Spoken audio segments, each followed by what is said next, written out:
Welcome to the Terrible Podcast with your hosts from SteelersDepot.com, where you can find all your latest and greatest Steelers news.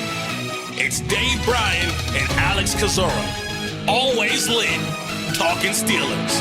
And now, here's Dave and Alex.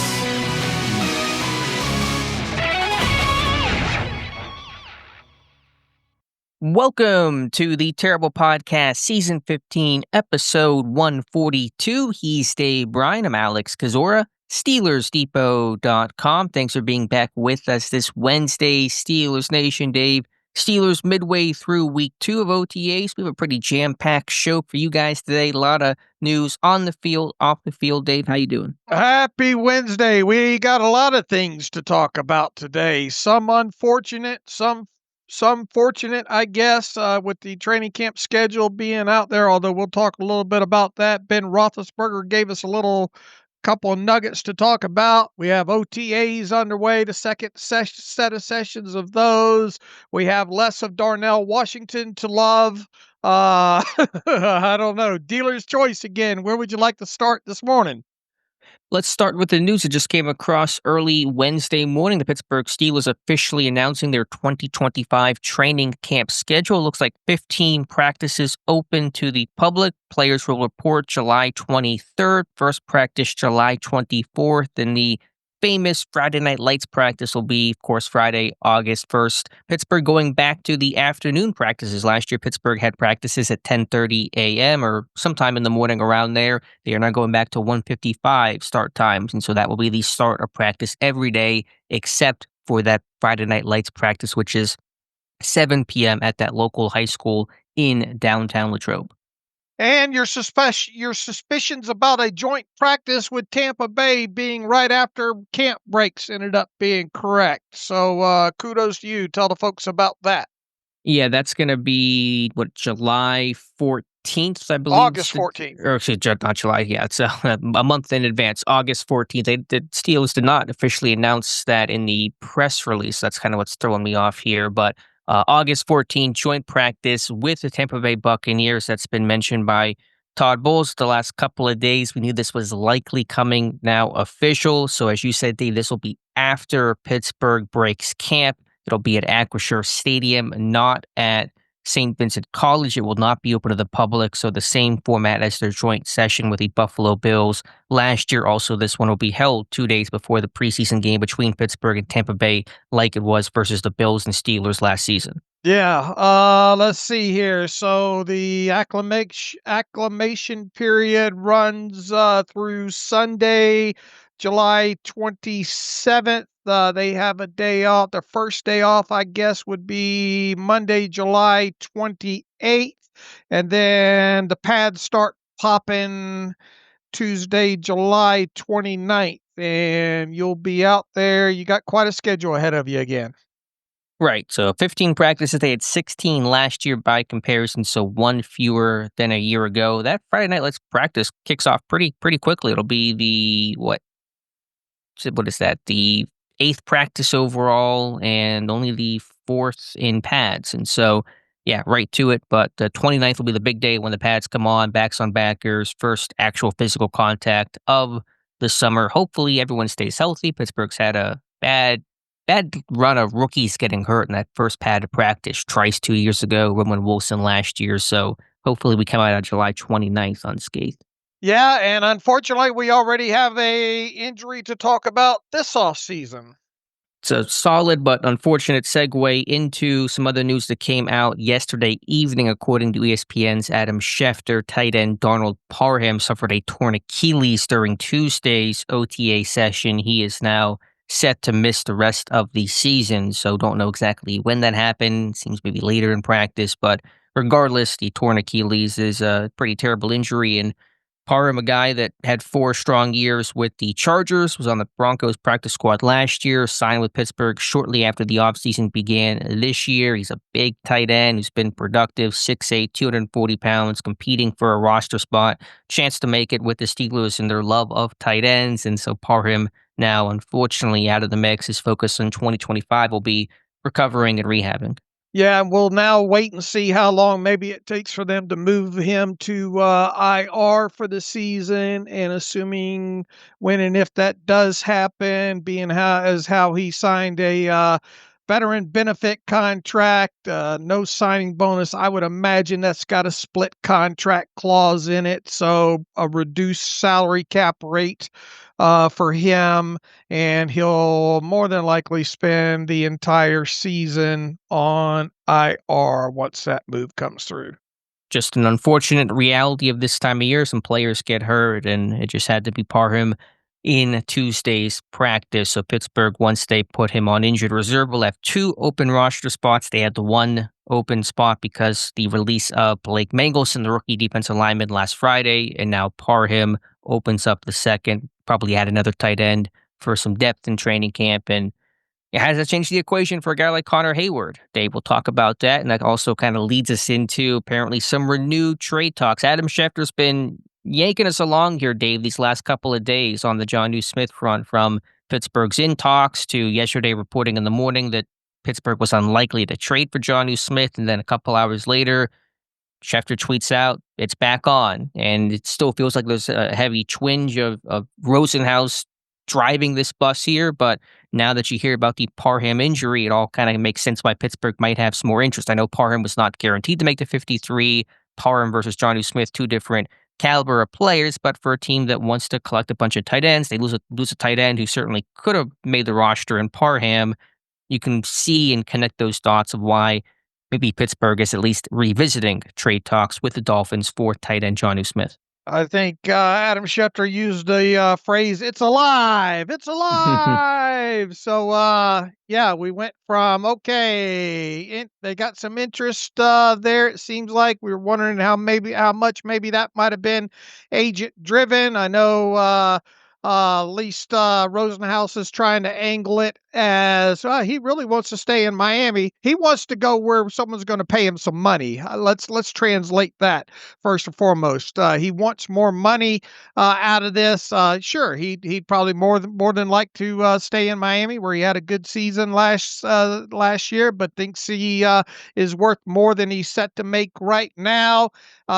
We went from that to, as you mentioned, Adam Schefter reporting yesterday morning, doesn't look like this deal is going to happen. And then in the afternoon, we're back to it's alive again. So people are wondering, this team doesn't need another tight end and all. Look, I mean, you could do worse for adding to that tight end room now at this point, especially with losing Donald Parham.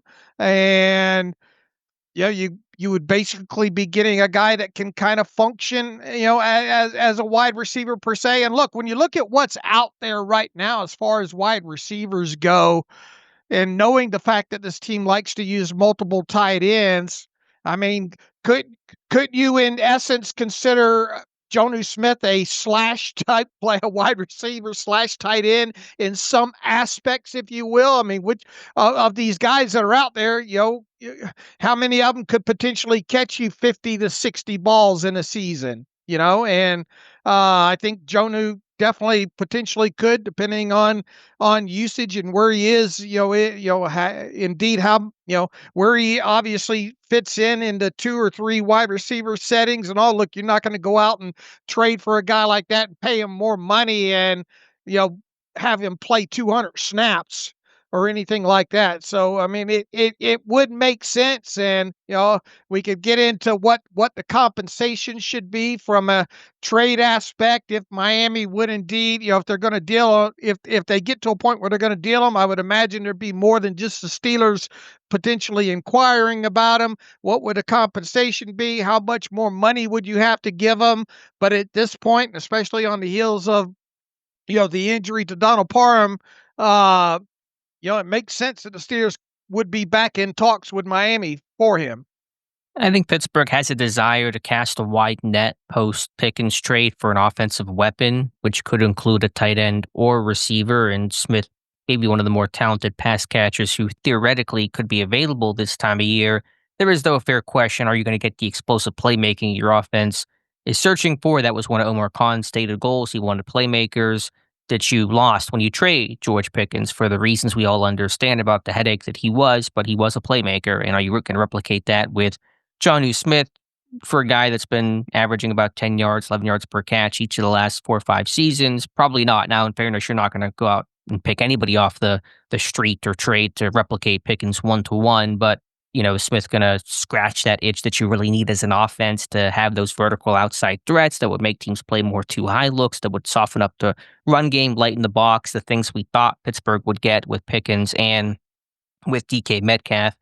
I don't know, but I think Pittsburgh at least wants to explore all options, and given the tight end heavy nature of this offense and given the connections between Jonnu Smith and Arthur Smith, they go way back. I think that's what's, at least piquing Pittsburgh's interest, and Parham injury obviously plays a factor as well. How much is too much for a guy like Donald Parham at this point right now? Parham or Jonnu Smith? I mean, Jonnu Smith. In terms of contract or trade or both? Probably both, but the contract would probably be a little bit harder to discuss. I know we talked about that, comparing that to Mike Gesicki's contract, which I think came in around $8 million average yearly value. That's probably the number I'd be looking at contractually to put a rough figure on it. In terms of trade compensation, I'd have to look at what Pittsburgh currently has. I'm not sure exactly what all is in their possession right now, but given you'd also have to pay the guy about to turn 30, I would give no more than a 5th-round pick for Jonnu Smith. Yeah, in my head, I've been bumping around. Obviously, no more than a 4th, but you kind of wonder what it might take to wrangle him away from Miami at this point. But definitely could see a 5th for sure, but definitely no more than a 4th. And I don't, the Steelers try to be stingy with that kind of stuff. It in my head, it is kind of hard to see them giving up a 4th. So 5th probably makes the most sense, but would Miami be willing to part ways with him for that? Well, if he feels like I want to get paid or I want out, I don't know if they have the same volunteers, not hostages equation that Pittsburgh does, but yeah, I mean, even a 5th feels like a bit of a reach, depending on that contract. It may be a 5th and some sort of pick swap elsewhere. Teams in Pittsburgh love their pick swap, so that's kind of the high side of things for me. I mean, do you view Jonnu Smith as a guy that can at least catch 45 balls in your offense if you acquire him? In the Steelers offense, probably not, because the passes get distributed so much. I think only 2 players last year caught more than 45 or even 40 passes, if memory serves, Dave, Freiermuth and Pickens. So just given the run heavy nature of it, assuming all those things hold true, I don't think you're getting Jonnu Smith for the volume. I mean, under Arthur Smith, he never had more than 50 receptions in a season. That came in 2023 in Atlanta. So that would be the high end of things, I think. And if you can't get him to that number, then I don't think you want to give up a 4th. Yeah, I think a 4's just far too much. Almost no matter what projection, what ceiling of production you could put on Jonnu Smith for a guy that you have to pay, for a guy who will be turning 30, for a guy that's not going to be, he'll be in the mix rotating in with Washington and Freiermuth, not your number one clear-cut 800 snap tight end type of a guy. So, yeah, I think a 4th too much. I think 5th is the high end of things. All right, and contract, yeah. I mean, I could see somewhere around $8 million, but obviously you'd probably want to at least get him signed up through 2026 as part of that, and try to probably keep his current cap hit at about where it is right now as a result of all that. What was the deal he signed with Miami ahead of 2024? What was that contract in totality? Let's see here if I can pull that up real quick. I think he's due to make just under $5 million this year, I believe was the reporting. I hadn't checked his contract in a couple of days. Let's see. His base salary this year is $3.49 million. He has per game roster bonuses that he can earn up to $500,000. I wonder who's paid the $100,000 workout bonus to this point. He's got that within there as well too. So let's just say it's right around $4 million in a salary cap hit that you would acquire with him. What was the totality of the deal, the total contract he signed, just as a reference point? 2-year, $8.4 million with $3.96 million guaranteed, an additional $1.6 million available through incentives. So a little over $4 million average yearly value. I think he probably tried to double that on this extension because this is the last bite at the apple for a tight end about to turn 30. He knows I'm coming off a career year, Pro Bowl season. I'm 30 in August. I need to get paid right now. Yeah, you could up his cash definitely in 2025 via signing bonus, lower down that base salary a little bit, probably get his cap hit to remain about what it would be by acquire him if you didn't, if you only had him on just a 2025 year part of his contract. I don't want to spill Depot's secrets, but late last night, Dave, you had shared in our group chat that you'd actually have some interest in trading for Jonnu Smith. I think it's definitely worth pursuing. I'd like to see him in that offense, especially if you could get him for a fifth. I would be for it at this point.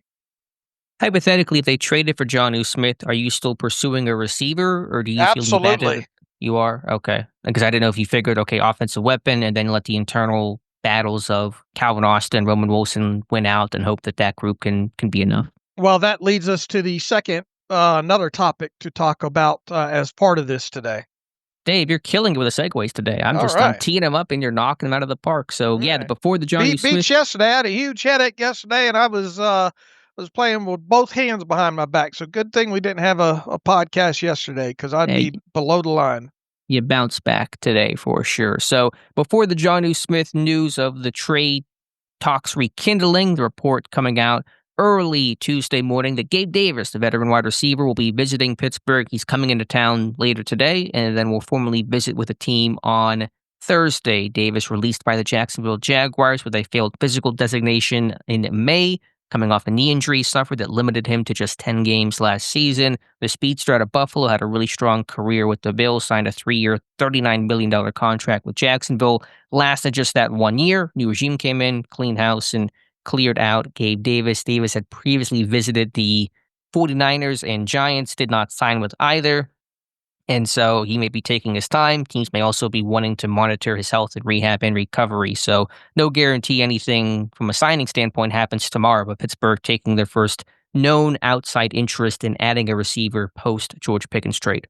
Yeah, this might be one of those. Let's have a look at that knee. Let's see how far along you are in this. Let's talk potentially a little bit of money. The main thing with him too is by the Jaguars, when they cut him, he was still guaranteed a sizable amount of money, almost $11 million, I think, for 2025. So offsets would work off of that. So potentially you could get a guy at a minimum value contract and him still get that full cash that he's due from the Jaguars on top of it. So, sort of a mini Russell Wilson type situation, if you will, where he's guaranteed X amount of money that another team's paying, and all you really have to do is just give him a minimum value contract. But in the same breath, I would imagine, the Giants looking at him, the 49, it holds true with any team that probably interested in signing him. I think if Gabe Davis is looking to sign a contract of more than 11 million, he'll be hard pressed to find that team. So he might just be in his best interest to sign with a team that could potentially use him to his fullest capability, give him a chance to rebound for 1 year, hit free agency again, and then pocket that nearly 11 million total that he's already set to get at this point.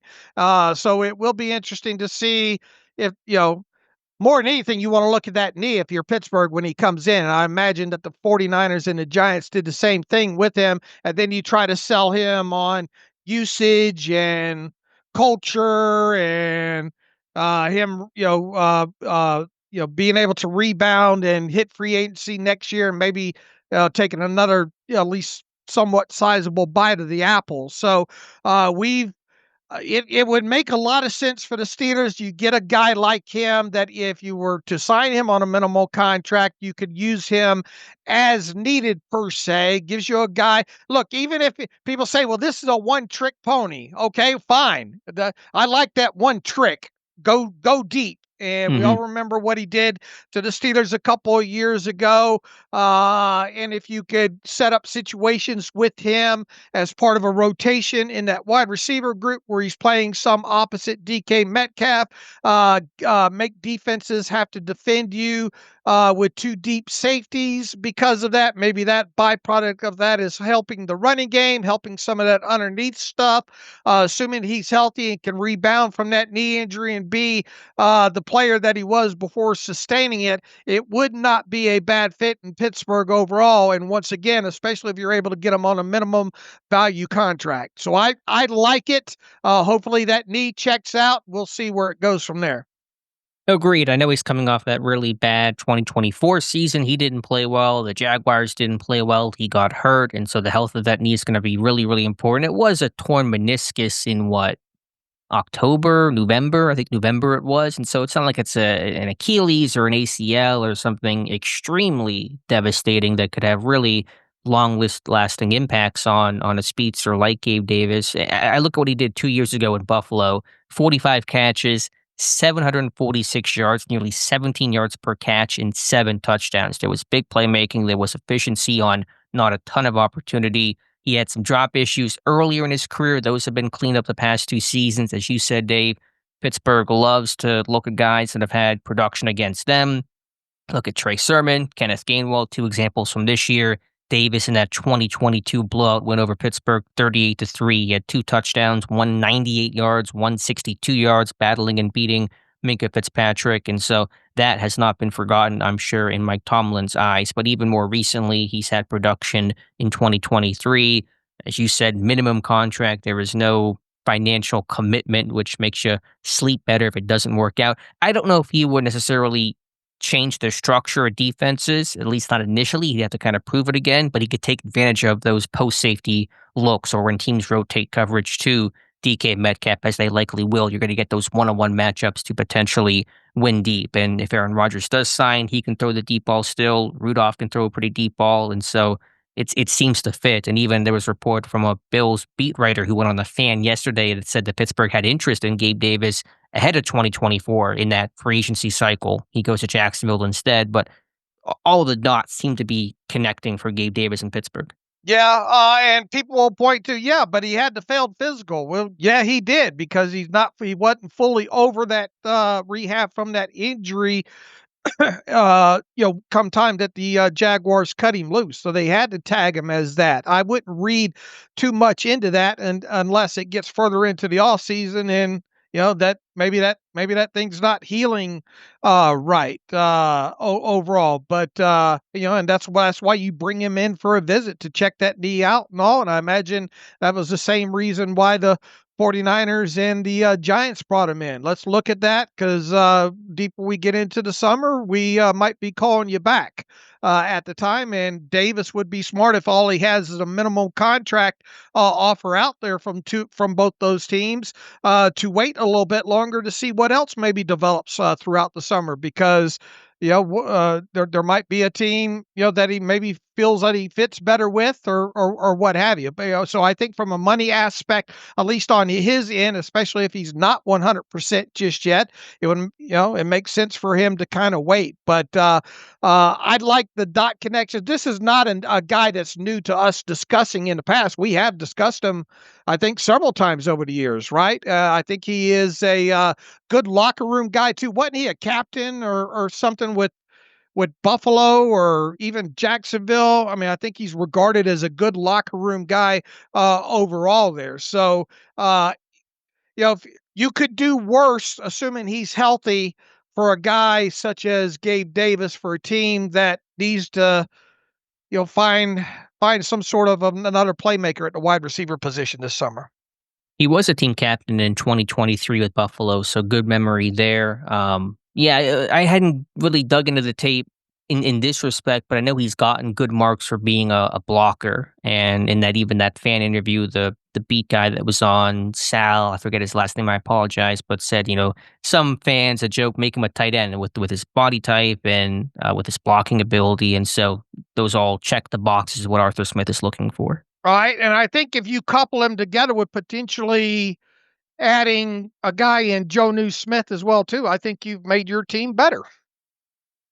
Are you better post George Pickens from a talent standpoint? I mean, look, as we stated when the whole George Pickens thing went down, you're not going to replace that guy 1-for-1. But could you moneyball this thing? Yeah, you're replacing him 2-for-1 is what I'm asking. Yeah. I don't think you're there. I don't think you're better. I don't think you're there, especially from probably a totality explosive play, remarkable play aspect overall. But at least I think that's the way you got to look at this. Are you at least from where you're at right now making both rooms better? You're not in totality. You're not going to replace George Pickens with those two guys in totality, but can you at least start making up some of the gap there? A good portion of the gap. And I think in essence you would be within that. Plus you're not, you would perceive that you're not having, the other stuff that George Pickens, the negative stuff that George Pickens was bringing. So no, are you 2-for-1 equaling it? Absolutely not. I'm not going to pretend that, but you are where you are right now, and you've got to start making up ground. And both those players combined, I think, helps you do that. It's a fair assessment. If you could only choose one, somebody asked me this yesterday, Dave. I know that you can do both, and Pittsburgh may do both, but if you could only choose one between Jonnu Smith and Gabe Davis, who would you pick to add? I think it would be Gabe Davis. I wrestled with it. I think maybe could you argue Jonnu Smith the better player if you're ranking the entire NFL in some crazy hypothetical? Would Jonnu Smith rank ahead of Gabe Davis? Probably, but I think in terms of what Pittsburgh needs, I give the edge to Davis clearly, and so I would pick Gabe Davis as well, assuming the knee's okay, of course. Right. But and like I said, I think in totality, both. I would like to see both, quite honest with you, at least from where things sit right now with the market and who's out there and what could potentially happen, and from a cost aspect and everything, and that everything that goes along with it. At least from where we sit right now, when we're from what's potentially attainable, I think they'd be a better team. And also just because if you trade for Jonnu Smith, you have to pay him. But as you said, you don't have to pay Gabe Davis, which also helps. So you only have to pay really one of those guys. Davis will get the minimum. Jacksonville on the hook for the rest of that contract. Is there any benefit when a team does a failed physical designation? Do they get any relief, or is that just more formality? It's formality. It's just formality, I think, overall. And because you can't. If he doesn't pass physical, he doesn't pass a physical, and then there's always if that knee doesn't recover or whatever, and he's unable to play, it allows him to benefit. Injury benefit claim, and hopefully the guy doesn't have to get. He's still young too, isn't he? Yeah, he's only 26, right. So this is still a guy that's young. That's why the knee worries me less. He's only 26.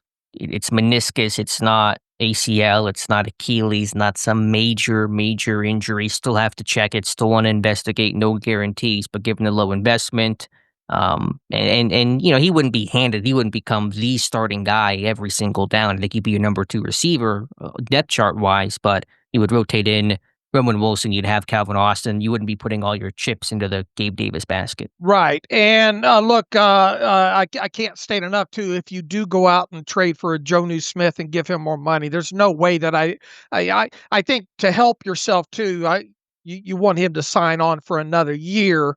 So at least, and hopefully he has a great 2025 and you have him under contract for 2026 on top of it. And then you have a maybe that prevents you from having to go back at the very least to spending a draft pick on a tight end next year, and then you have probably potentially a pretty decent tight end room for at least one more year through 2026 in Freiermuth, Jonnu Smith, and Darnell Washington.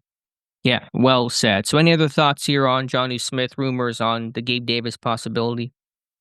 Other than just rooting for both those things to go down, that's where I'm at in this right now. And it's funny how one day can make a difference in all that in reporting. For sure.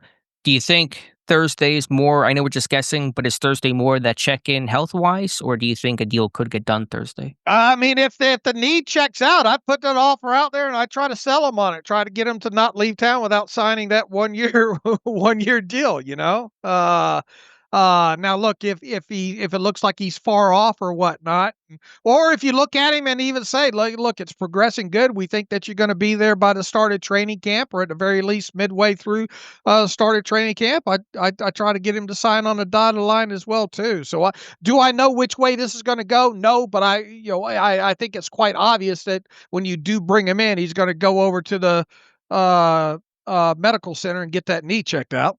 Absolutely. Yeah, it's really just about health and fit at this point, because the money is a non-factor, because the offset language, because Jacksonville on the hook for whatever he's going to play for this year. So it's just about, do I have the right fit? Like when he visited the Giants, I thought he might go there because of the connections with Brian Dable from their time in Buffalo. But the Giants have a pretty deep group of receivers in Malik Neighbors, in Darius Slayton they re-signed, and there's a couple other guys there. So maybe it just didn't make sense for him to go there. Same with San 49ers, Francisco. same, yeah. Yeah. And so Pittsburgh, I think, is a good opportunity if everything checks out medically. Yeah, I agree. It's easier to sell him on a roll where he's going to get targets and maybe help recoup some of his value in 2025.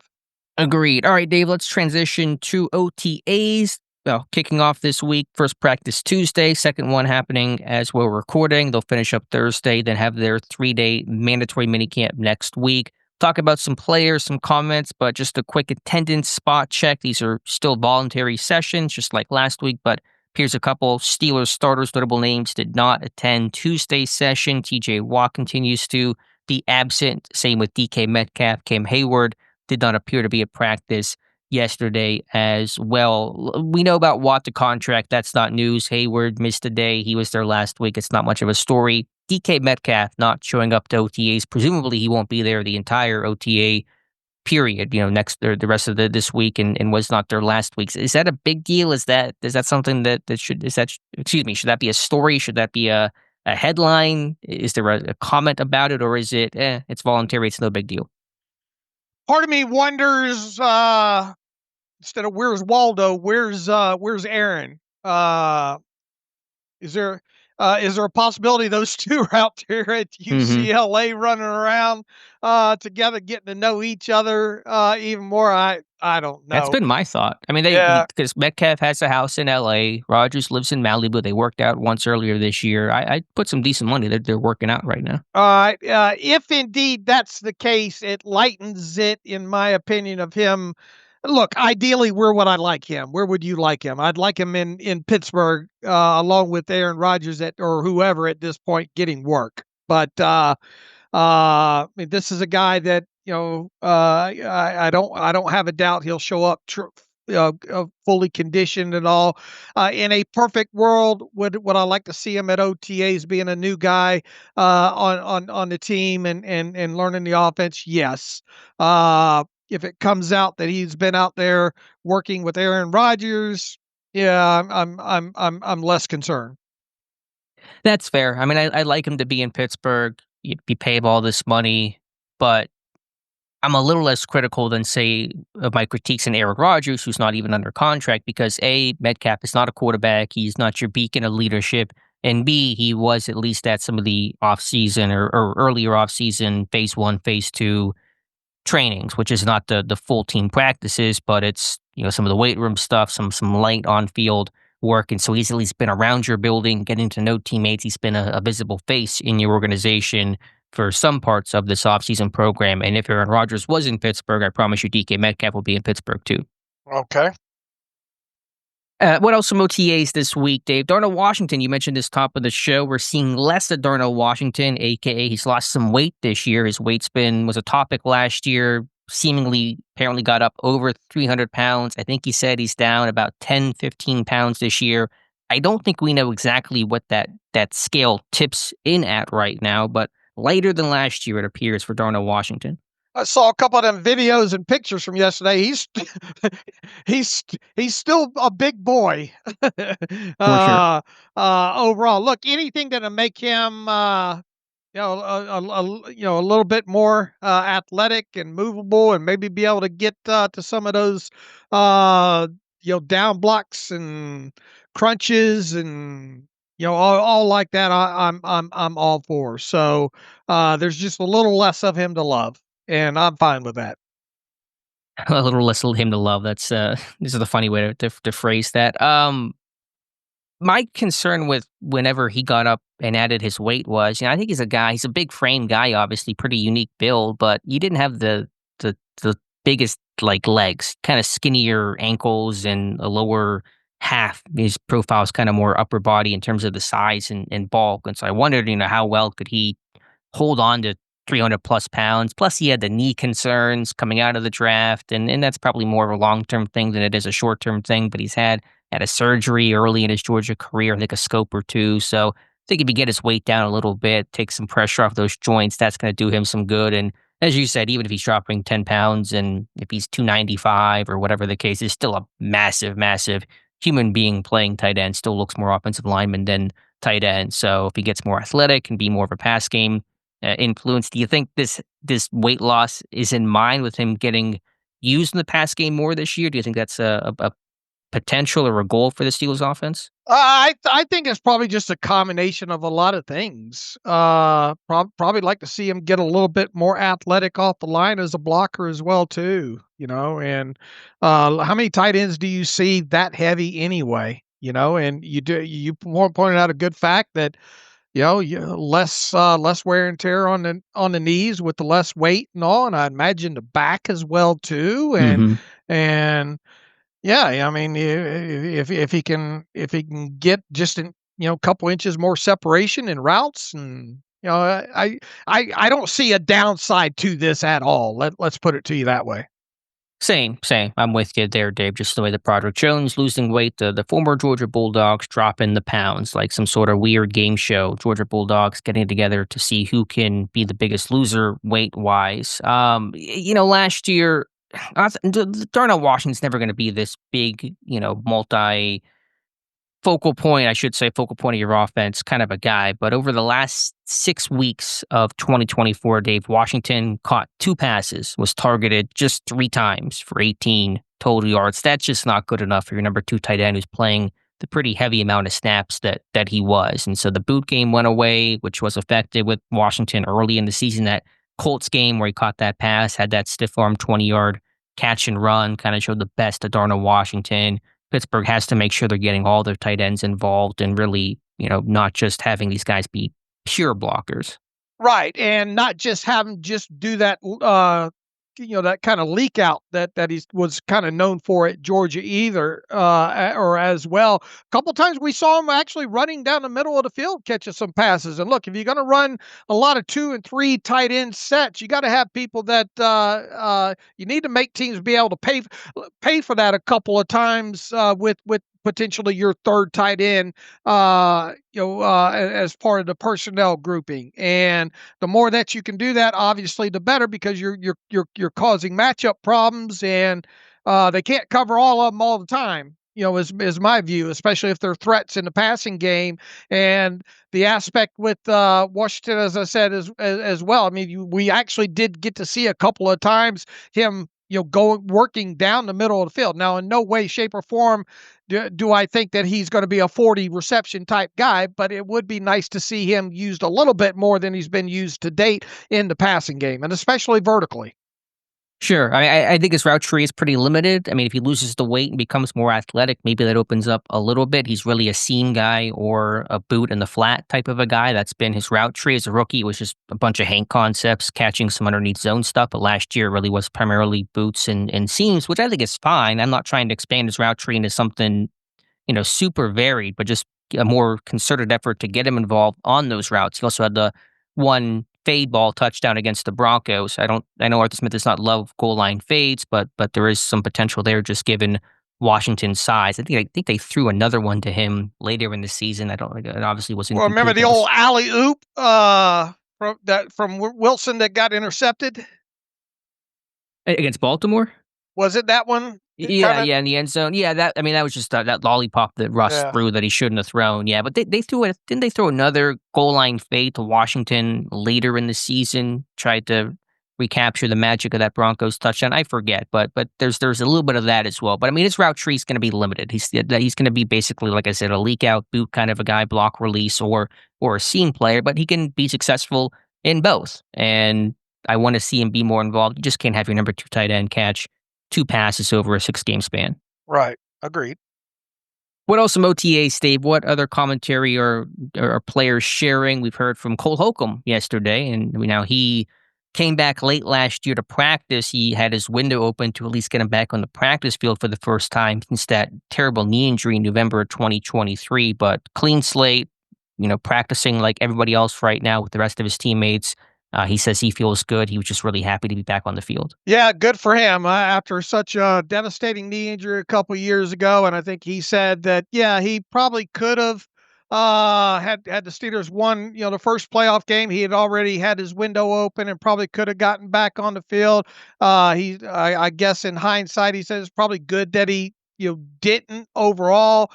He should be ready and raring to go by the time training camp obviously opens up. And then now we wait and see, what the competition looks like and if he can hold on to a roster spot with a fairly decent put together inside linebacker room right now.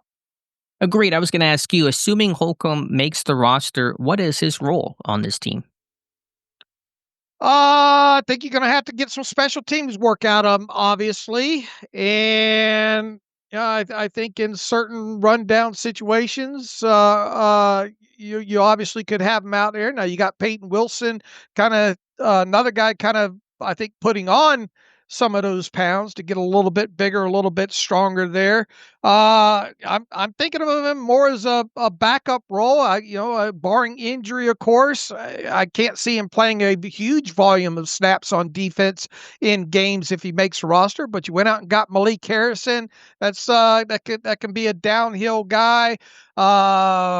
Geez, who else do you have? You got Carson Bruner. That you got to like his chances of making the roster right now. You got Mark Robinson going to try to hold on for one more year. You got a crowded bunch. So as of right now, I mean, it in no way, shape, or form am I writing Cole Holcomb's name down in pen, but there is a path for him to make the roster for sure. And at least now we've got this team has an inside linebacker room that screams competition, guys having to make the roster, with some of that being part of special teams play. Crowded is a great word for it, Dave. They're likely to keep 5 inside linebackers. We know the locks are going to be Patrick Queen, Peyton Wilson, Malik Harrison. That leaves 2 spots for the names you outlined, Cole Holcomb, Mark Robinson, rookie Carson Bruner. I'll even mention Devin Harper, who on a reserve futures contract. He was with Scott McCurley, new inside linebackers coach in Dallas. And so maybe there's a small leg up there, somebody trying to vouch for you in that room. Harper's still outside looking in, but I'll mention his name as well. But if Holcomb does make it, when you say the rundown scenario with Holcomb, is that like in a Landon Roberts role where he is going to be your base 3-4 inside linebacker, or is that still is there something less than that? Kind of what you're envisioning with Holcomb, where it's maybe true rotation. I mean, I think it all depends on how Peyton Wilson develops. I mean, can Peyton Wilson be your second linebacker out there in rundown situations? Do you think the Steelers' explicit goal is to make Peyton Wilson an every down 3-4 and nickel linebacker, or do you think they want to keep the 3-man rotation they've had the past 2 years. When I say 2 years, they started to have 2 years ago before everybody got hurt, but that initially was Holcomb, Roberts, and who am I missing on the other third man, that rotation in 2023? I'm blanking on the name. Wasn't that the year they had a couple of injuries within Well, that room? yeah, I'm saying before all that, it all got scrapped when they had to go to Miles Jack, bring him back, and Michael Walker. But it was who's I'm totally blanking on the name. Was it? No, it wasn't Miles Jack. Who was in 2023 the 3-man rotation inside linebacker? Quan Alexander. That's what it Oh, was. It Quan, was yeah. before Quan got hurt. So do you? I'm making a mess out of this question, but do you think they want Wilson to kind of be the guy, or do you think they want to have a rotation? I think ideally you'd like to have just two guys that you're rolling out there because you have less you know who's going out there, less substitutions, less you probably have better communication that way, knowing who, having those two guys work as much. I would like to think that the goal is for in nearly all base situations to have Patrick Queen and Peyton Wilson out there. I think that's the ideal goal as well. I think, though, Pittsburgh enjoys the rotation, but if Peyton Wilson is doing so well that he's gobbling up all the remaining snaps, then that's just a good thing in general because that means your draft pick is playing really, really well, and that's probably a better goal than having that rotation there. So I think they prefer to have Wilson become the guy because it just means he's playing great ball. But if they have to go to a rotation, that's fine. If they go to that rotation, as you said, it'll be Queen, every down guy, green dot guy. He had some interesting comments yesterday we'll talk about as well. Wilson and nickel, and then who's going to be your base guy? You think be Malik Harrison. That was partially his role in Baltimore, but could there be a spot for Cole Holcomb as well? Yeah, there could be, and it all depends on how Malik fits in the rest of the summer, how he plays. Here's the good thing: if you have any sort of injury, God forbid, you got a guy in Cole Holcomb that's got a lot of experience playing on in pretty much in all situations. Right, they're insulated against injury, knock on wood, very well. So if anybody goes down, they have some options there, which is a positive. Let's talk about the Patrick Queen comments. He had a one-on-one interview with Steelers.com, Missy Matthews, and he was pretty candid. He said, I gotta be the player they paid me to be. First year, had to learn the defense, learn the teammates, learn the system. But second year, this is my time to make a jump. And so he's not running away from the high expectations Pittsburgh set when they made him the highest paid outside free agent the franchise has ever signed. Hey, look, this team has got to be better up the spine, right? Yeah, talk about core roles, nose tackle, need to have better run defense there, inside linebacker, and the safety play. Hoping to get more splash out of Minka. Yeah, he's got look, he left a couple of plays on the field as far as a potential couple of interceptions, missed tackles. He had a few key of those as well too. So he does have to play better. I think his communication needs to get better overall. He does need to have a better second season in Pittsburgh in 2025, and he knows that. It's good to hear him say it. I think the team knows it as well too, and yeah, I don't disagree with anything that he had to say. And look, I mean, this defense as a whole, especially against the run, they have got to be better up the middle of this defense. And it all, he's obviously going to be a prime part of that, or needs to be a prime part of that. You may have just answered my question, but I'm going to ask it anyway. What is the number one thing Patrick Queen needs to improve upon in his second year in Pittsburgh? I think play against the run. I agree that'd be up there. I'll say just communication overall, though. Communication just wasn't strong. We saw how badly it got last year down the stretch, but even before then, there were issues earlier in the season. I think it's that green dot hub of communication. Now that he knows the defense, he's in it. That has always been the concern, though, with Patrick Queen. In Baltimore, he was a better player. Once Roquan Smith got dealt for, he became the green dot guy. Smith did, and Queen could just play fast, play free, focus on his job. He was worse whenever he had to focus on what everyone else was doing. And that kind of carried over to some degree last year. He's got to be able to walk and chew gum, to be the green dot guy and still be a really good player individually. Yeah, how many times did we see Robertson Queen going to the same guy and them pointing at each other like the Spider-Man meme? Too many times, especially in key situations that ended up being key plays in games. Yeah, there were too many issues with matching coverages, matching different route combinations, being able to switch off, being able to audible on the fly, dealing with motions and shifts. We had a pretty deep dive into that last year. Whenever basically number two become number three, number two become number three become number two become number three. They would switch their releases, essentially their alignments. Pittsburgh really just could not communicate and pass that off well, and so that was a big recurring issue last year. Look, if this defense is going to be better in 2025, Patrick Queen's going to have to play a big role in that. No question about it. All right, Dave, what else? Anybody else have to say? What all Mika have to say? I don't think there was any big individual comment, although he did make a pretty stern statement about the need to communicate. Bouncing off of that, he said basically either you got to communicate or you can't be here. That was his standpoint, not to any individual, but just as a general principle of we have to communicate that if you can't do that, then you can't play for us, given all the issues of last season. So make a man a few words overall. He has apparently been at every OTA practice, a veteran who probably doesn't need to be there, but coming off a pretty lackluster season. Good to see him getting that work, and especially with a new coach in Gerald Alexander, although they are familiar because Alexander was with Pittsburgh a couple years back. Right. And, obviously with him, got to see more play, or got to go back to seeing some of those plays where we were used to Minka making with the takeaways and the pass defense and the big hits separating guys from balls. Sure. So any other players that were speaking yesterday, Dave, that caught your attention? Trying to roll back through my head who all talked yesterday. We got Holcomb. We got who else? Minka. What all did Beanie have to say? Did Beanie talk again? I don't know if that was on the Steelers.com. Did we get something from DS? No, Post Gazette had something from Doc. Yeah, the Post Gazette did, but it wasn't the interview that he had last week, where it was publicly available to see the whole Q&A. I think Beanie just talked about where he wants to improve, which I think also was a bunch of communication related stuff. So, I talked about last week or 2 weeks ago that last year was kind of about just surviving for Beanie, and this year is really about trying to show the best of his game. All right.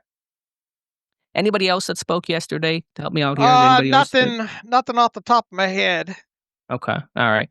Where to from here, Dave? Well, was someone else who spoke yesterday in a live stream was Ben Roethlisberger. Had a live edition of his footballing podcast and brought up, this all kind of came about from comments that Joe Flacco made about mentoring while in Cleveland, rookie quarterbacks that are there. And Flacco gave a pretty popular viral answer about, it's not really he didn't say it's not my job. He just kind of gave this answer that, I'm here to play quarterback. I don't, if I say anything about mentoring, it's going to become some sort of hot take. And people like the answer that Flacco gave. But all of that is to say that Ben talked about his own experiences as a potential mentor whenever young guys were brought in, Mason in 2018. And Ben went back to his comments that he got a lot of heat for at the time, where he seemed to criticize the selection of Mason Rudolph, and Roethlisberger saying, I wasn't criticizing Mason the person. It was just a comment really more about the organization. Why are we taking a quarterback? We're trying to win now. This guy's not going to help us win now. And so that was what Ben was trying to impress, that was his critique, not on the player, but just the selection and the quarterback pick itself. I think he went on to say, I don't have a problem with Mason. Are we boys? Are we friends? No, we don't need to be, though. But I'm rooting for him. I want him to be successful. I want him to lead this team. There's more to this, obviously, right? Overall. And look, I think trying to go back through in my head some initial things that Ben said, obviously related to, wasn't Ben also going through a time, I don't know how many more years I'm going to play, and kind of hee-hawing around about that. And then after Rudolph was picked, coming out and saying, basically saying we could have used this on anything other than a backup quarterback or potential future backup quarterback or what have you. And then things that I think out of context to some degree, some initial comments that Mason has said, my job is to come in here and compete for the job, and that how certain outlets and maybe even us kind of framed those.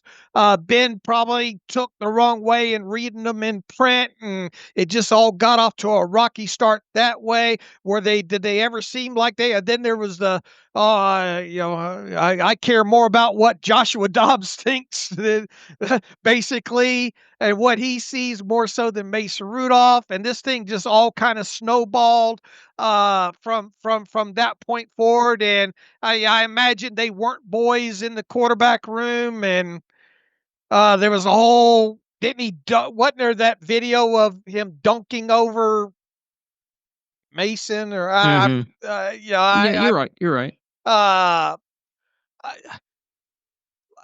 I admire Ben for trying to address this and putting and airing it out a little bit and putting a little bit of Band-Aid over it, if you will, and trying to come off. I'm Team Mason now if that's the way that they have to go, but there's still something there. You know what I'd like to see, Alex, be quite honest with you? And it'd What's that? be, and I've said this, I think before as well, too.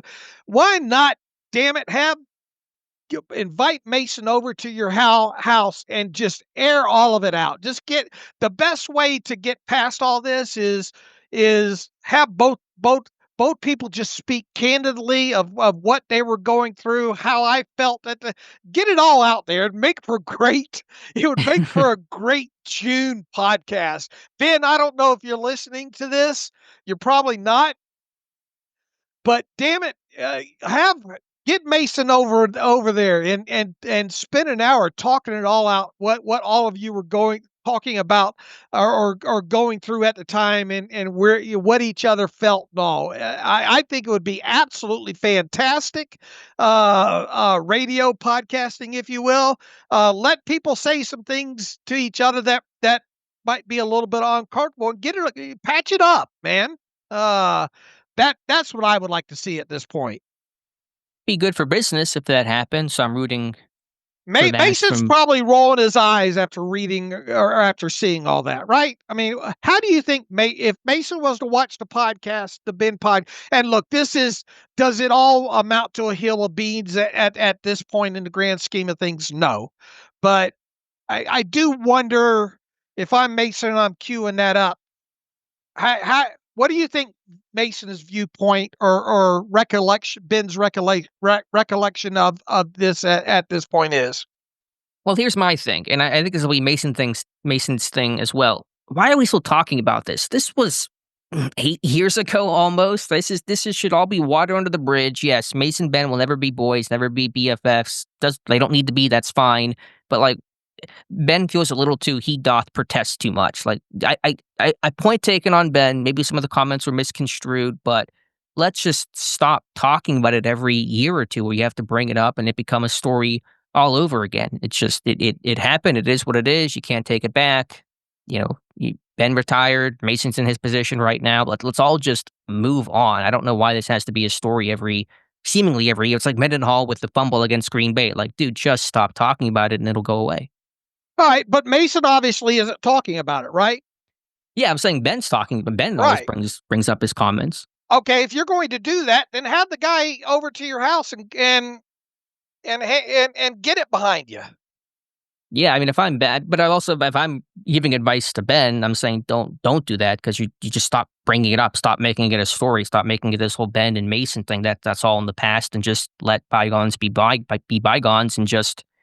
It doesn't need to be addressed publicly. If you want to do it if you're going to talk to Mason, talk to it privately. Don't make it a podcast. I mean, we would love that from a content standpoint, but don't make it this like dog and pony show of like, going on Maury. It's Mason and Ben, and what are they going to say? Just if you want to hash it out, have a private conversation. I wouldn't do it publicly. Right. Okay. If you have a private conversation, somebody's going to be let it know. The only way you're going to know about a private conversation is somebody makes it public, right? Well, yeah, I mean, we would never know. I mean, if I was advising Ben, there will always be those. Then there will always be those conversations about, well, how did that private conversation go? Look, I'm not saying do this in September or October or anything like that. Sure. Why not after mandatory minicamp during that 5.5 weeks in between training camp? I think it would be. I think it'd be I think it would be healthy for everybody, including the fans, to have him over to the house to get it all hammered out. Plus, I think I think it would put Ben in a better light. I think it would be great for ratings for his podcast for the time of year. I would like to see it. I'm rooting that it happens. Much in the same way that he says he's rooting for Mason Rudolph right now. I think that would be the perfect way to put all that behind everybody and everything. When Ben said he's rooting for Mason to lead this team, is that in a subtle admission that he would prefer Rudolph to Rodgers, or was that just more of a general comment of I'm rooting for Rudolph to have as much success as possible, whatever capacity that is, as Pittsburgh's quarterback? I think that's being a good fan. Okay. That was my thought, too. I didn't see it as him saying, don't pursue Rodgers, stick with Mason, which is a thought out there and not the worst thought in the world. The longer this saga goes on, the more I think that thought will become popular internally and externally of stick with Mason. He's the guy. He's the one working. We like Mason and want to roll with him. But I didn't think Ben's comments were quite meant in that direction. All right. Well, here's the thing, though. To some degree, I'm with you here. If he wants people to stop talking about it, then stop talking about it too. Right, because even Ben admitted, like, people are either going to like what I have to say or don't, and basically no one's mind is going to be changed over me trying to explain my point. Ben's kind of trying to tweet through it right now, and I just think at this point, like, it's over, it's done with. He's, Ben's on Team Mason right now. He's made that clear.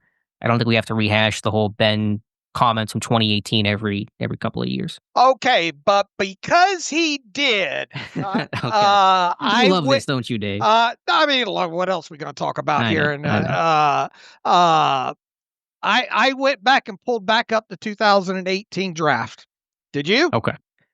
When I wrote the post yesterday, I did, yes. All right. The Steelers traded up in that third round from where did they go? The small trade to leap the Bengals. I remember that. Okay. I'm trying to find my place. It's like 82 to 76 or something like that, I think. It was to 76 from 79, right? Okay. That sounds right. Small trade up. All right. To get Mason Rudolph. Let's assume that they made that move anyway. Now, what did they give? They swapped the picks and they also swapped a. Who'd they trade with? It was Seattle. Okay. Let me find my place here once again. I had all this laid out. Seattle traded this third round selection, 76 overall, to Pittsburgh in exchange for Pittsburgh's third, which was 79, and a seventh round selection, 220. So, not bad on the Steelers' end to move up X amount of spots for a seventh round pick, right? Right. And again, the Bengals picked at 77. The belief at the time was the Bengals might be taking Mason. Actually, the Bengals had picked 77 and 78. And so Pittsburgh got ahead of them to draft Mason Rudolph. All right, let's look at who was on the board at 76 overall when the Steelers chose Mason up until the Steelers, people might not remember this, but the Steelers also had the 92nd pick overall in the third round that they used on Chukwuma Okorafor at that time. So you had a gap of, not a huge gap overall, but from 76 to 92. So not a huge list of players went off the board between there. Who on that list of players could the Steelers have taken in a rearview mirror that would have, obviously made Ben happy and potentially helped the team? And there's one name that there's two names that jump out, one more so than others. In the order in which they were selected, so you're saying between 77 and 91, the players that were taken there before the Okorafor pick? Well, I mean, between 76, 77 Okay. and between Okorafor, which Okorafor was at 92. Yeah. This pick could have potentially changed the 92nd pick over, their Sure. Okorafor pick too, if you get get kind of my drift here. Yeah, there's a butterfly effect in the draft, but the players, in not the order, but just in the order in which they were drafted: Sam Hubbard, Orlando Brown Jr. The big one I think you're thinking of is Mark Andrews at 86, and maybe Joseph Noteboom at 89 would be the players, and then also probably Michael. Well, they drafted James Washington, so I won't do Michael Gallup because they already taken a wide receiver. But Hubbard, Brown Jr., Andrews, Noteboom, maybe Oren Burks, but probably no on Burks. So those would be the names I would suggest. All right, good ones. But the two that really jump out to me are the two Ravens, Orlando Brown Jr. and Mark Andrews. Right now, correct me if I'm wrong. I believe in 2018, you had Jesse James in the final year of his rookie contract, and you had Vance McDonald there as well too, right? Believe so. It sounds right. All right. Andrews, you could have certainly made a strong argument for being an upgrade over Jesse, right? Oh, sure, especially knowing what you know now.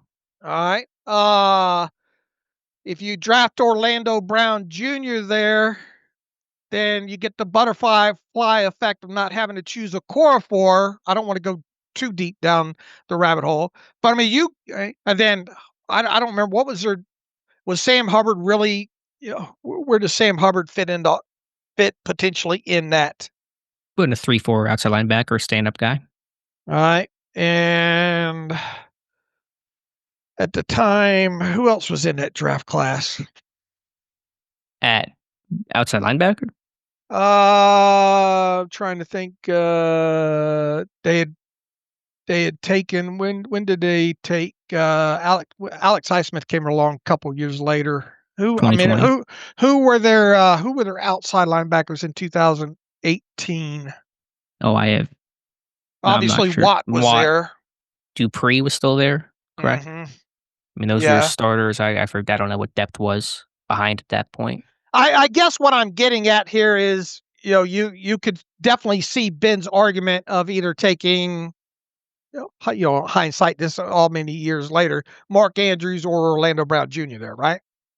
Well, even just the bigger principle of take guys who can help you to win now, because they had just come off 2017, 13-win season. They got upset by Jacksonville in that bitter playoff loss, but that was the thought of like, we're on the cusp, we're a couple pieces away, let's go put us over the top. And by the way, it looked like Anthony Chickolo backup outside linebacker that year for Pittsburgh. Okay.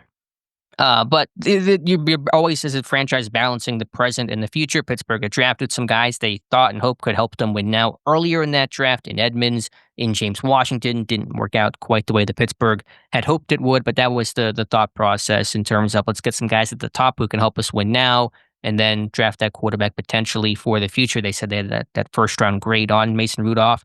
There's no wrong answer. We've seen the Packers take first-round quarterbacks when it was unpopular to do so, when they were on the cusp with Aaron Rodgers, and especially with Jordan Love. The Pack was coming off the NFC title game that year. It worked out. Didn't work out in Pittsburgh, obviously, but it's always a balancing act for a front office. I do wonder if Ben at the time, because wasn't that about the time, correct me if I'm wrong, wasn't that about the time that Ben was saying, well, I don't know how much longer I'm going to. Wasn't that about that time? You're right. You're 100%. And I think that certainly played a component in Pittsburgh drafting a quarterback and looking for the future when Ben is making those comments. And that's kind of where I'm going with this to kind of wrap all this in a bow. If Ben hadn't taken that kind of stance, would that, we'll never know, but would the team have even gone down, maybe you take a 6th-round quarterback or something like that, a later round guy. Would they have even gone down the Mason Rudolph path had Ben not been, I don't know. We'll never know. Like you said, it didn't help. Ben's comments, I'm sure, only motivated the team to look towards the future. So overall, I guess did Ben's got to point some of the fingers back at himself in this situation to some degree, right? Probably. I don't know what his take is on those comments and what his thought process was at the time and how he would respond to it. But sure, I think that's valid to at least acknowledge those comments may have played a role in Pittsburgh looking for a quarterback. So overall, how much of a point does Ben have in his comments then and now of let's take players to win now instead of guys who are not going to help us win now?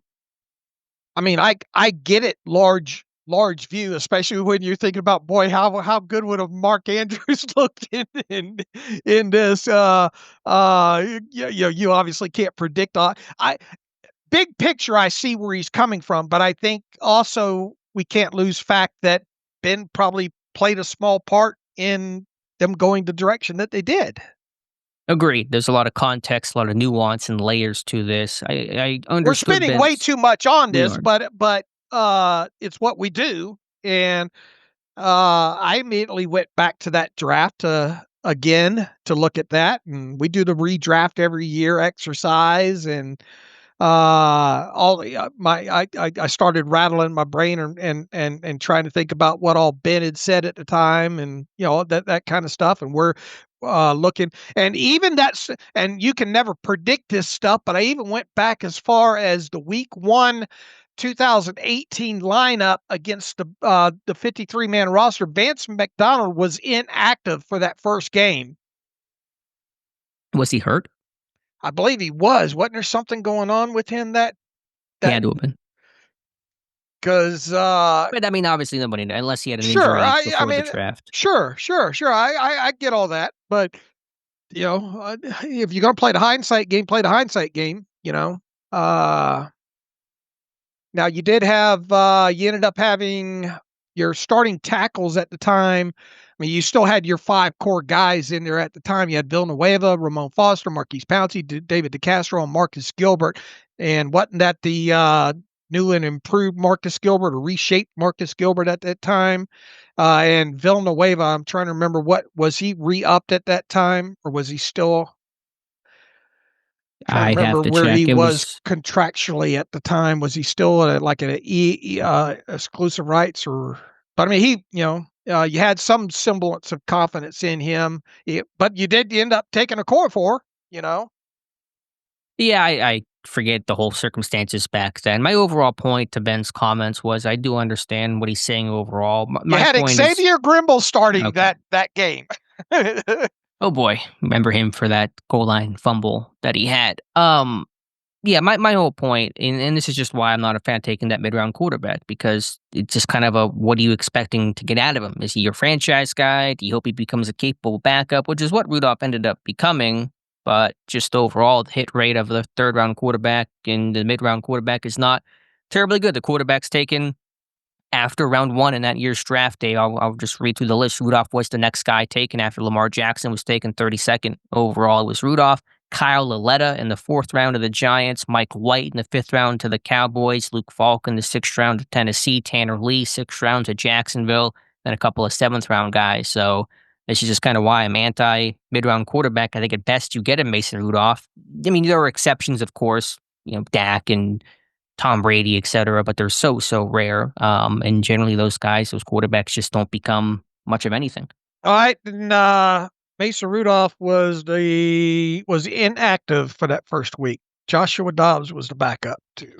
Yeah, and that was also, I think, Ben's point. They just drafted Dobbs the year before, and why take a quarterback again? But like you said, it's all spilt milk. I think Ben should stop talking about the comments. People are going to think what they're going to think. You can root for Mason. He's on his side now. It's all good. That's my standpoint. All right, my standpoint is the final point once again. Ben, have Mason Rudolph on the show. All right, be interesting if it ever happened for sure. Dave, let's stick with quarterbacks here. ESPN had a hypothetical about what would it take in a trade to acquire Kirk Cousins. So Ben Solak for ESPN outlining a hypothetical trade scenario where Pittsburgh gets Cousins and the baseball term cash considerations. Atlanta gets a 2026 6th-round selection that can become a 5th-rounder based on performance escalators. So that's the hypothetical deal they outlined for Pittsburgh to land Kirk Cousins. I see absolutely zero wrong if that was the path that they are forced to go down. I think it's fine.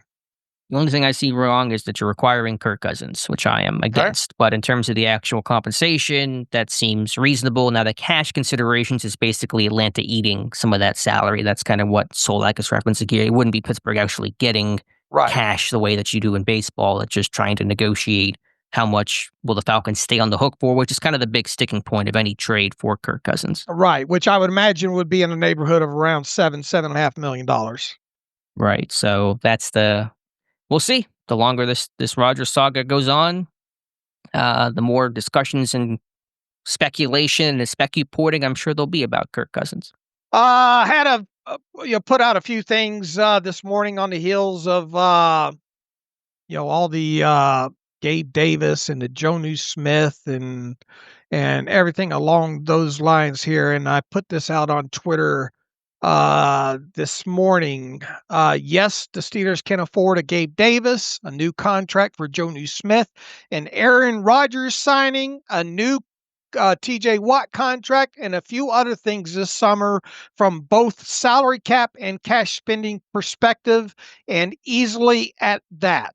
I don't think I ruffled a lot of feathers with that, but I think just people should know that all those things could potentially happen. And then later on, Tony responded back to me, can you do an article doing a deep dive into this exact scenario, cap and cash wise? And I was pretty blunt about it. They have $32.4 million in cap space right now and need to spend at least, in my opinion, I'm not going to rehash all this because we spent three episodes on it.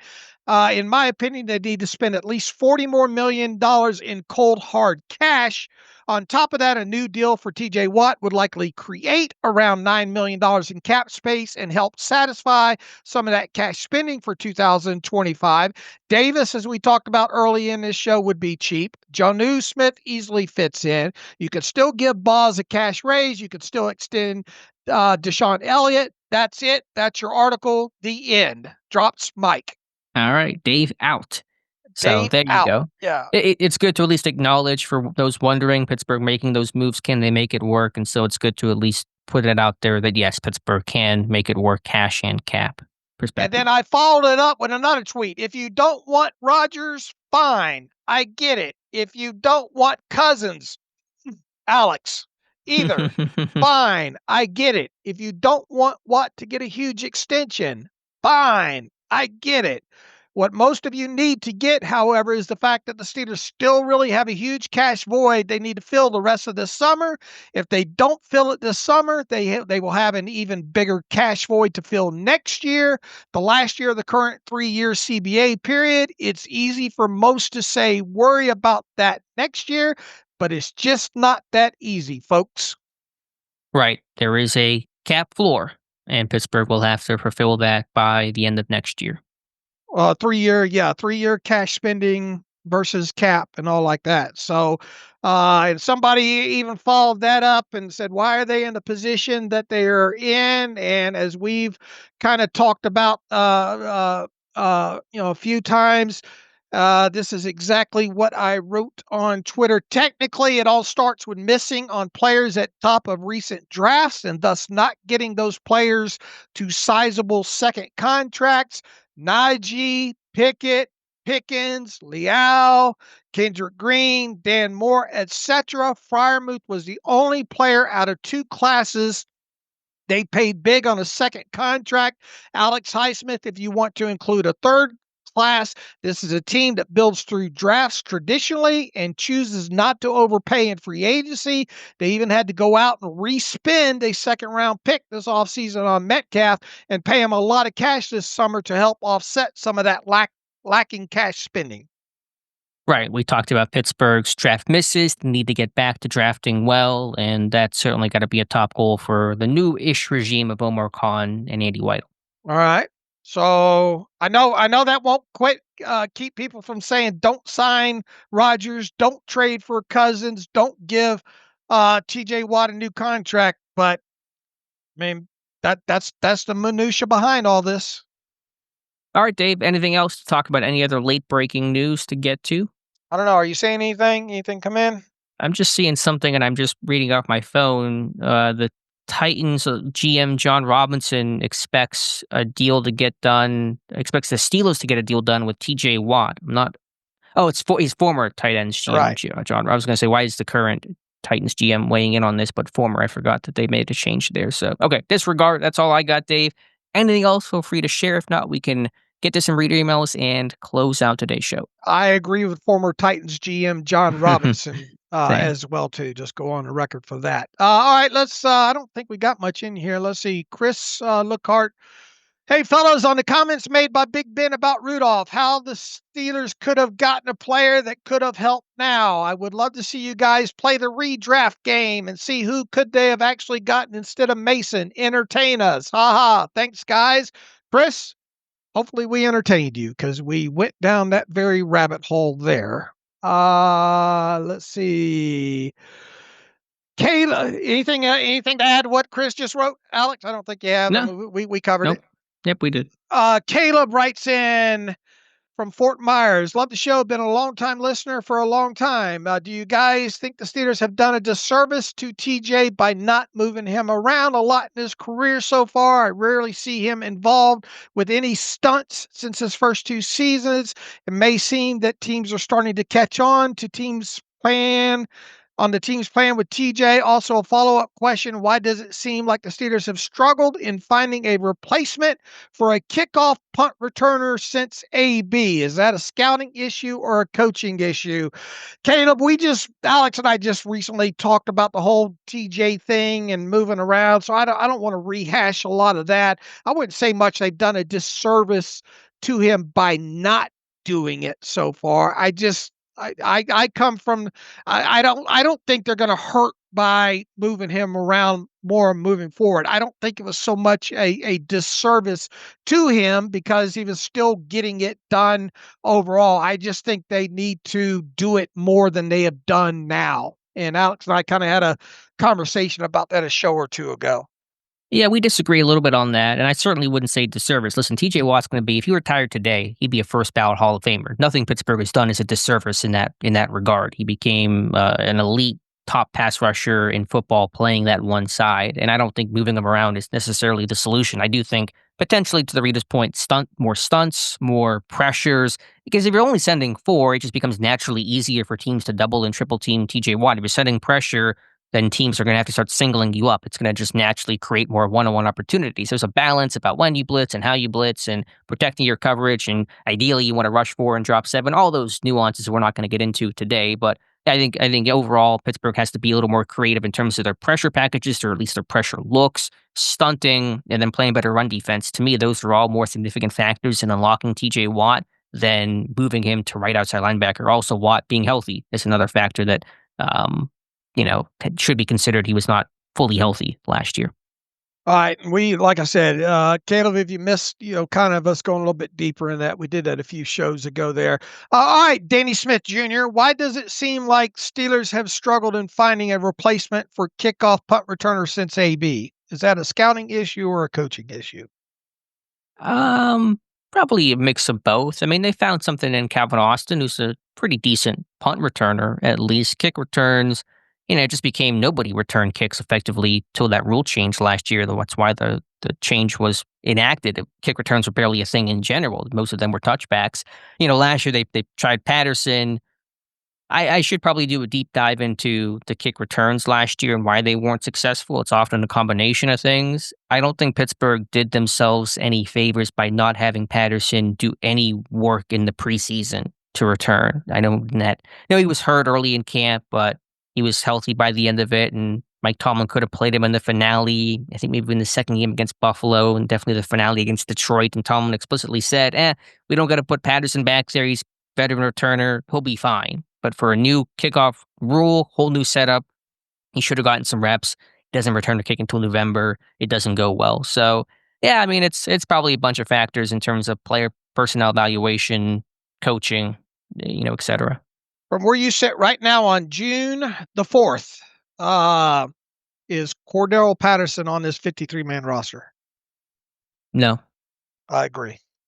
All right. I'm sure most will say easy no on that, but is there a chance? What are the odds Patterson gets cut? and is not on this roster week 1. I don't think it's 100%. Right, because most people I think would say 100%. I think the odds are high, though. Like 90% high? I'd say 88.89%. Okay, well, let's go. Can you be any more specific? No, you know how I am with roughly and my salary cap numbers being down right. down to the to the penny. My roughly is specific.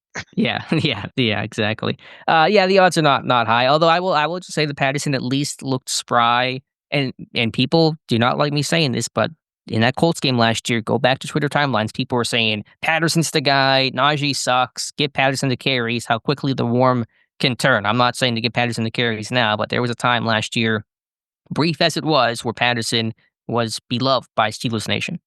All right. I think we got through the questions there. Anything else we got coming in here before we jump on out of here? No, let's jump on out of here, see what happens at Wednesday's OTAs. They'll practice tomorrow, and we'll be back on Friday. All right. For those of you listening, should Ben have who's more right here? Should Ben should argue with Alex and just say, Ben, it won't be an issue if you just stop talking about it? Should it, did we spend way too much time on it dissecting all that? Is Alex more right there, or am I more right? Should Ben have Mason on in later on after mandatory mini camps and them to hammer it out in a episode of Ben's podcast? I'm interested to hear where people fall on each side of that. And obviously anything else that we talked about with, I don't know, Jonnu Smith and Gabe Davis and what have you, make sure to chime in on that. Let's see. You can follow me on Twitter/X at Steelers Depot. Follow Alex on Twitter at Alex_Kozora. Follow the show at Terrible Podcast. Email the show, theterriblepodcast@gmail.com. If you like what we do and want to donate to the cause, SteelersDepot.com. Hit the donate button. Also, if you like a ad-free version of the site, SteelersDepot.com. Hit the ad-free button that way as well, too. Had some fun today, Alex. We went down a little bit of rabbit hole, some redraft exercise there. We had a lot to talk about today, so we'll get back after it on Friday, recapping the second week of OTAs. And until then, as always, thanks for listening to the Terrible Podcast with Dave and Alex.